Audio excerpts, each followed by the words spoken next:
नमस्कार दोस्तों, स्वागत है आपका हमारे YouTube चैनल एग्जाम एडिक्शन पर।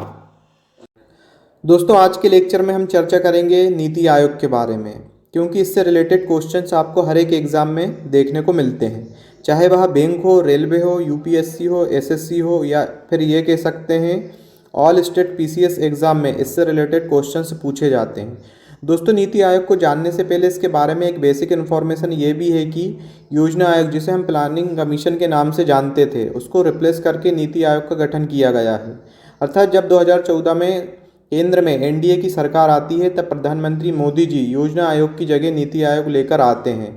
अब नीति आयोग का गठन क्यों किया गया, इसकी ज़रूरत क्यों पड़ी, इन सब के बारे में हम विस्तार से चर्चा करेंगे। तो चलिए जानते हैं नीति आयोग के बारे में। दोस्तों, सबसे पहले बात करते हैं नीति आयोग के गठन के बारे में। तो 1 जनवरी सन 2015 को गैर संवैधानिक निकाय के रूप में नीति आयोग का गठन किया गया था। पूर्ववर्ती आयोग देखें तो योजना आयोग के स्थान पर नीति आयोग का गठन किया गया था। मुख्यालय की बात करें तो नई दिल्ली में स्थित है नीति आयोग का मुख्यालय। यदि अधिकार क्षेत्र देखें तो भारत सरकार के अंतर्गत नीति आयोग काम करता है। अब नीति आयोग की आवश्यकता क्यों पड़ी, तो सरकार द्वारा बनाई जा रही योजना की प्रकृति को विकेंद्रीकृत करने के लिए और सहकारी संघवाद की भावना को जन्म देने के लिए एक सलाहकारी निकाय के रूप में योजना आयोग के स्थान पर एक गैर संवैधानिक निकाय नीति आयोग 1 जनवरी सन 2015 को स्थापित किया गया। अब दोस्तों, यहाँ पर सहकारी संघवाद से क्या आशय है, तो सहकारी संघवाद का मतलब ये है कि केंद्र और राज्य में से कोई भी अपने आप को श्रेष्ठ नहीं बताएगा। अर्थात कहने का ये मतलब है कि ना तो केंद्र अपने आप को सुपीरियर मानेगा और ना ही राज्य अपने आप को सुपीरियर मानेगा। वह किसी भी समस्या के निराकरण के प्रयास एक दूसरे के सहयोग से ही करेंगे। अब बात करते हैं योजना आयोग मॉडल और नीति आयोग मॉडल क्या है। टॉप डाउन अप्रोच और बॉटम अप अप्रोच, जैसा कि नाम से स्पष्ट है, केंद्रीकृत। अर्थात कोई भी योजना होगी जो योजना आयोग मॉडल पर आधारित होगी, वह पहले नेशनल लेवल पे आएगी, उसके बाद स्टेट पर, फिर डिस्ट्रिक्ट पर, फिर ब्लॉक, उसके बाद ग्राम लेवल पर इससे रिलेटेड योजनाओं का संचालन किया जाएगा। जस्ट इसके अपोजिट नीति आयोग है। नीति आयोग में सबसे पहले ग्राम स्तर पर योजनाओं का संचालन किया जाता है, उसके बाद ब्लॉक लेवल पर, फिर जिले लेवल पर, उसके बाद स्टेट पर, फिर नेशनल लेवल पर योजनाओं का संचालन किया जाता है। इसी के कारण इसको विकेंद्रीकृत कहते हैं। अब बात करते हैं नीति आयोग की प्रशासनिक संरचना के बारे में। तो नीति आयोग का जो अध्यक्ष होता है, भारत का प्रधानमंत्री होता है। उपाध्यक्ष की बात करें तो भारत के प्रधानमंत्री द्वारा नियुक्त किया जाता है, जिसे कैबिनेट मंत्री का दर्जा प्राप्त होता है। मुख्य कार्यकारी अधिकारी देखें तो भारत सरकार के सचिव रैंक का अधिकारी होता है, सीईओ। पदेन सदस्य की बात करें तो 4 सदस्य होते हैं पीएम द्वारा नामित, लेकिन यदि इनको बारी बारी के आधार पर यदि प्राथमिकता दी जाती है तो इनकी जो नियुक्ति होगी वह विशिष्ट कार्यकाल के लिए होगी, अर्थात थोड़े समय के लिए इन्हें नियुक्त किया जाएगा। अब केंद्रीय मंत्रिपरिषद के कोई भी मंत्री इसके सदस्य हो सकते हैं जो कि प्रधानमंत्री द्वारा नामित किए जाते हैं, जैसे गृह मंत्री, रक्षा मंत्री, फाइनेंस मिनिस्टर, या फिर विदेश मंत्री, कृषि मंत्री, कोई भी हो सकता है। अब बात करते हैं संचालन परिषद की। तो सभी राज्यों के मुख्यमंत्री और सभी केंद्र शासित प्रदेशों के उपराज्यपाल, या फिर ये कहें कि जिन केंद्र शासित प्रदेशों में विधानसभा है वहाँ के मुख्यमंत्री संचालन परिषद के सदस्य होंगे। क्षेत्रीय परिषद की बात करें तो विशिष्ट मुद्दों और आकस्मिक मामलों के लिए जिनका संबंध एक या अधिक राज्य क्षेत्र से हो, इनको देखने के लिए एक क्षेत्रीय परिषद बनाई जाएगी, लेकिन विशिष्ट कार्यकाल के लिए। कहने का ये तात्पर्य है गंभीर मुद्दों या आकस्मिक मामले जैसे बाढ़, अकाल, भूकंप, आतंकवाद, इनसे संबंधित मामलों के लिए एक विशिष्ट क्षेत्रीय परिषद बनाई जाएगी। 2 या 2 से अधिक राज्य मिलकर क्षेत्रीय परिषद का निर्माण करेंगे। अब बात करते हैं क्षेत्रीय परिषद के अध्यक्ष की। तो प्रधानमंत्री या उसके द्वारा नामित व्यक्ति राज्यों के मुख्यमंत्री और केंद्र शासित प्रदेशों के उपराज्यपाल की बैठक की अध्यक्षता करता है। जिन केंद्र शासित प्रदेशों में विधानसभा है वहाँ का मुख्यमंत्री इसकी अध्यक्षता कर सकता है। अब बात करते हैं अंशकालिक या तदर्थ सदस्य की। तो अग्रणी शोध संस्थान, विश्वविद्यालय और अन्य संस्थाओं से अधिकतम 2 पदेन सदस्य अल्टरनेट बारी बारी अंशकालिक सदस्य श्रेणी का आधार होंगे। विशेष आमंत्रित देखें तो प्रधानमंत्री द्वारा अन्य क्षेत्रों के विशेषज्ञ विशेष आमंत्रित होंगे नीति आयोग के संचालन समिति में। अब बात करते हैं नीति आयोग के प्रथम अध्यक्ष की। तो प्रधानमंत्री नरेंद्र मोदी नीति आयोग के प्रथम अध्यक्ष थे। नीति आयोग के प्रथम उपाध्यक्ष अरविंद पनघड़िया। प्रथम सीईओ की बात करें तो सिंधी श्री खुल्लर थे। योजना आयोग के प्रथम अध्यक्ष की बात करें तो जवाहरलाल नेहरू प्रथम योजना आयोग अध्यक्ष थे। योजना आयोग के उपाध्यक्ष थे गुलजारी लाल नंदा। यदि राष्ट्रीय विकास परिषद की स्थापना देखें तो 6 अगस्त सन 1952 को की गई थी। वर्तमान में नीति आयोग के अध्यक्ष कौन है? तो वर्तमान में नीति आयोग के अध्यक्ष भी प्रधानमंत्री नरेंद्र मोदी हैं।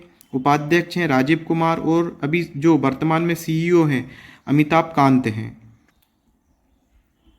महत्वपूर्ण तथ्य देखते हैं। नीति आयोग के उपाध्यक्ष को भारत सरकार के कैबिनेट मंत्री के समान दर्जा प्राप्त होता है। दोस्तों, ये क्वेश्चन अधिकतर पूछा गया है कि नीति आयोग का जो उपाध्यक्ष होता है वह भारत सरकार के अंतर्गत किसके समान दर्जा प्राप्त करता है? तो आंसर आएगा कैबिनेट मंत्री के समान। नीति आयोग और राज्य सरकारों के मध्य समन्वयकर्ता का कार्य राष्ट्रीय विकास परिषद करती है। इसकी स्थापना हमने अभी पढ़ी है, 6 अगस्त सन 1952 में हुई थी। नीति आयोग थिंक टैंक के रूप में कार्य करता है। अब ये थिंक टैंक क्या होता है? तो दोस्तों, थिंक टैंक एक विशिष्ट राजनीति या आर्थिक समस्याओं पर सलाह या विचार प्रदान करने वाले विशेषज्ञों का एक निकाय, संस्था या समूह कह सकते हैं। ये थिंक टैंक होता है, मतलब एक ग्रुप होता है या एक संस्था होती है जो विशिष्ट राजनीतिक या आर्थिक समस्याओं पर सलाह मशवरा प्रदान करती है, उसे थिंक टैंक बोलते हैं। अब जान लेते हैं नीति आयोग के तहत 3 दस्तावेज जारी किए जाते हैं, अर्थात 3 रिपोर्ट जारी की जाती है। 3 वर्षीय कार्य एजेंडा, 7 वर्षीय मध्यम अवधि की रणनीति का दस्तावेज और 15 वर्षीय लक्ष्य दस्तावेज शामिल है। अर्थात कह सकते हैं कि कुछ कार्य ऐसे हैं जो 3 वर्ष के दौरान पूरे किए जाते हैं, और कुछ कार्य ऐसे होंगे जो 7 वर्ष के अंतर्गत पूरे किए जाएंगे, और कुछ कार्य ऐसे होंगे जो जिनकी योजनाएं बड़ी होंगी, जो बड़ी योजनाओं से रिलेटेड होंगे, उनका लक्ष्य 15 साल में हासिल किया जाएगा। वहीं देखें, योजना आयोग 5 वर्षीय योजना का क्रियान्वयन एवं निर्माण सुनिश्चित करता था। अर्थात कह सकते हैं कि योजना आयोग के अंतर्गत 5 वर्षीय योजनाएं तैयार की जाती थी। दोस्तों, बात करते हैं नीति आयोग हब के बारे में। तो ये 2 प्रकार के होते हैं। टीम इंडिया हब होता है, नॉलेज और इनोवेशन हब होता है। टीम इंडिया हब का क्या काम होता है? राज्यों और केंद्रों के बीच इंटरफेस का काम करना, कोऑर्डिनेट, बातचीत, अर्थात आपस में समन्वय स्थापित करना राज्यों और केंद्र शासित प्रदेशों या केंद्रों के बीच बनने वाली योजनाओं को लेकर। और नॉलेज इनोवेशन हब का क्या काम होता है? नीति आयोग के थिंक टैंक के तरह कार्य करने का काम नॉलेज और इनोवेशन हब का होता है। अब बात कर लेते हैं नीति आयोग के उद्देश्यों के बारे में। तो समाज के आर्थिक रूप से कमजोर वर्गों के लिए लाभान्वित करने का काम किसका होता है? नीति आयोग का होता है। अब कमजोर वर्ग कौन होते हैं समाज के? तो एसी, एसटी, ओबीसी या अन्य पिछड़ा वर्ग जो दैनिक आवश्यकताओं की पूर्ति नहीं कर पाती है। ये कहें कि बीपीएल कार्ड धारक जो भी होंगे वह कमजोर वर्ग की श्रेणी में आते हैं। दीर्घकालीन नीति कार्यक्रम बनाना, मतलब नीति आयोग का ये काम होता है कि लंबी अवधि तक कोई भी नीति या कार्यक्रम को स्टेबलाइज करना, पॉलिसी को स्टेबलाइज करने का काम किसका होता है? नीति आयोग का होता है।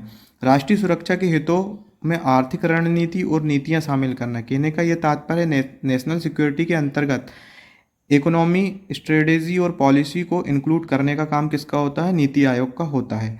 ग्राम स्तर पर विश्वसनीय योजना तैयार करने के लिए तंत्र और मॉडल तैयार करना, महत्वपूर्ण हितधारकों, समान विचारधाराओं वाले राष्ट्रीय और अंतर्राष्ट्रीय थिंक टैंक और साथ ही शैक्षिक और नीति अनुसंधान संस्थानों के बीच भागीदारी को परामर्श देना। मतलब कहने का ये तात्पर्य इन क्षेत्रों में नीति आयोग अपनी सलाह देगा। राष्ट्रीय और अंतर्राष्ट्रीय विशेषज्ञों, चिकित्सकों तथा अन्य भागीदारी के सहयोग से ज्ञान, नवाचार, उद्यमशीलता की सहायता करना, मतलब उपक्रम में अधिक क्रियाशीलता लाना, नए नए प्रकार की तकनीकी खोजने का काम किसका है? नीति आयोग का काम है, और नीति आयोग इस पर काम कर भी रहा है। विकास के एजेंडा कार्यक्रम में तेजी लाने के लिए अंतर क्षेत्रीय और अंतर विभागीय मुद्दे के समाधान हेतु एक मंच प्रदान करना, अर्थात नीति आयोग जितने भी अंतर क्षेत्रीय मुद्दे हैं और अंतर विभागीय मुद्दे, उनकी समस्याओं को एक ही मंच पर लाने का काम किसका होता है? नीति आयोग का होता है, और समाधान भी नीति आयोग के द्वारा ही किया जा रहा है। अब बात कर लेते हैं नीति आयोग और योजना आयोग के अंतर के बारे में। तो इन दोनों में अंतर क्या होता है? तो नीति आयोग की यदि प्रकृति देखें तो विकेंद्रीकृत है, इसमें केंद्र व राज्य की विशेष भूमिका होती है। जबकि प्रकृति यदि योजना आयोग की देखें तो इसकी प्रकृति केंद्रीकृत है, जैसा कि हम पहले पढ़ चुके हैं। नीति निर्माण एवं क्रियान्वयन में केंद्र सरकार की प्रमुख भूमिका होती थी, इसमें योजना आयोग में राज्य सरकार की कोई भूमिका नहीं होती थी। यह बॉटम अप अप्रोच पर काम करता है, कौन? नीति आयोग। जबकि योजना आयोग टॉप डाउन अप्रोच पर काम करता था, ग्राम से नेशनल लेवल पर, और यह नेशनल से ग्राम लेवल पर काम करता था योजना आयोग। इसे नीतियाँ बनाने का अधिकार नहीं है, मतलब नीति आयोग को नीतियाँ बनाने का अधिकार नहीं था, जबकि यह राज्यों के लिए नीतियाँ बनाता था, स्वीकृत योजना के लिए धन आवंटित करता था। अर्थात कहने का ये मतलब है कि योजना आयोग नीति भी बनाता था और फंड को सेंक्शन भी करता था योजनाओं के लिए। यह सदस्यों की विशेष व्यापकता पर बल देता है नीति आयोग, जबकि यह सीमित विशेषज्ञता पर निर्भर था योजना आयोग। यह सहकारी संघवाद की भावना पर काम करता है, जैसा कि हम पढ़ चुके हैं सहकारी संघवाद क्या होता है। यह इसके तहत राज्यों की भागीदारी निश्चित है, किसके तहत? सहकारी संघवाद के तहत, नीति आयोग के अंतर्गत। जबकि इसकी वार्षिक बैठक योजना आयोग की योजना में राज्यों की भागीदारी बहुत कम होती थी योजना आयोग के अंतर्गत। इसे फंड बांटने की शक्ति नहीं होती, किसको? नीति आयोग को फंड बांटने की शक्ति नहीं होती है, यह शक्ति केवल वित्त मंत्री में निहित है। जबकि योजना आयोग मंत्रालय और राज्यों को धन आवंटित करने की शक्ति देता था। अर्थात कह सकते हैं कि मंत्रालयों और राज्यों को धन आवंटित करता था योजना आयोग। दोस्तों, यहाँ पर आपका नीति आयोग चैप्टर कंप्लीट होता है। आशा करता हूँ इस वीडियो के माध्यम से आप नीति आयोग के बारे में जान गए होंगे। यदि वीडियो पसंद आया हो तो लाइक और सब्सक्राइब करना ना भूलें। मिलते हैं नेक्स्ट वीडियो में नए टॉपिक के साथ।